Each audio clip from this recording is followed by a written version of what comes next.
रविवार माने मो पाई होची खाइबा दिन कौन पाई कहूची तो चलो देखौची। Hi guys welcome back to my mini blog. तो सकाळ सकाळ उठी मु आग मो मुहरे टिके मसाज करदेली एलोवेरा जेल जेहेतु रविवार आज अच्छी ना तो मुझे टिके मसाज करदेली मुहरे। आज जोटा कहती स्पेशल दिन जोटा पूर्व ब्लॉग रे कहती आज हूँ मो दीदीर बर्थडे।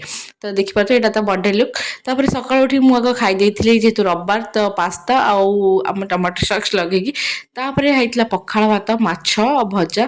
भाई कोनी कोनी टेस्ट तो पूरा अलग प्रकार जेहेतु आज दीदीर बर्थडे थिला तो भेज होता नॉन भेज भी होता तो मुझे आज सकाळु सकाळु खाई देइथिली भेज। तापर एठी आसिकी देखली तो एठी पनीर हेरिका दीदी करूला मु एपटे गाधी पाधी पळै आसथिली रेडी हेकी जेहेतु रविवार थिला मुंड मुंड सफा करी पळैथिला। एपटे मु देखली मम्मी अटा एठी रखिछि चकड़िया पे जेहेतु पूरी हबो आपण जानिथिबे बर्थडे रे पूरी ही हबो। तापर ये आमर माछ भजा पनीर डाली भात तो मुझे चली खाइबी तो नेक्स्ट ब्लॉग रे दिखेबी कौन कली। रहुछि बाय।